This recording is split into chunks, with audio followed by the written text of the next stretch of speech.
পরবর্তী অঙ্কটা দেখো, সংখ্যারেখার উপরে 4.178 এই সংখ্যাটাকে আমাদের স্থাপন করতে হবে। তাহলে দেখো আমরা এখানে 4টে সংখ্যারেখা অঙ্কন করে নিয়েছি। যেহেতু পয়েন্টের ব্যাপার আছে, আমরা আগে থেকে সংখ্যারেখাগুলো অঙ্কন করে রেখেছি। এবার আমি বিষয়টা বুঝিয়ে দিয়েছি। তাহলে 4.178 বলতে সংখ্যাটা কোথায় অবস্থান করবে? 4 থেকে 5 এর মধ্যে। এখানে এই 0 মূল বিন্দু নিয়েছিলাম, 0 থেকে শুরু করে ডান দিকে গেছি আমরা, ডান দিকে সব ধনাত্মক হয়। তাই সংখ্যাটা 4.17 আছে যেহেতু, সুতরাং বিন্দুটা অবস্থান করবে 4 থেকে 5 এর মধ্যে। তাহলে এই 4 এবং 5কে আমরা একটা মার্কিং করে রাখলাম, রেখে নিচে আবার একটা সংখ্যারেখা অঙ্কন করলাম। 4.1 করতে করতে 4.3 পর্যন্ত আবার একটা সংখ্যারেখা অঙ্কন করেছি।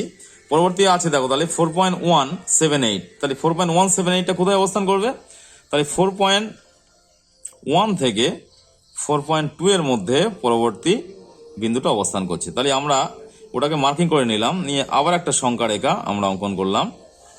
যে সংখ্যারেখাটা আছে 4.1 থেকে শুরু আপ টু 4.18 পর্যন্ত, কারণ পরের সংখ্যাটা আছে 4.178। তাহলে 4.178 বলতে কোথায় আসছে? এই 4.178 আর 4.17 আর 4.118, এই দুটোর মধ্যে কিন্তু আমাদের পরবর্তী বিন্দুটা অবস্থান করছে।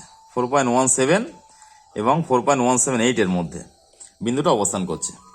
তাহলে আমরা পরবর্তী ওটাকে নির্বাচন করে আবার একটা সংখ্যারেখা অঙ্কন করলাম। যে সংখ্যারেখাটা হয়েছে 4.17, 171, 172 করতে করতে এই প্রতিটা ঘরে একটা করে সংখ্যা বসবে 4.178 পর্যন্ত। পরবর্তী আমাদের মূল তাহলে সংখ্যাটা ছিল কি? 4.178। তাহলে এখান থেকে আমাদের দাঁড়াচ্ছে সংখ্যাটা কোথায়? এখানে 4.178টাকে আমরা মার্কিং করে রাখলাম, রেখে আমরা এই বিন্দুটাকে নাম দিলাম পি বিন্দু। তাহলে পি বিন্দুটাই হলো আমাদের সংখ্যারেখার উপরে 4.178 এর অবস্থান।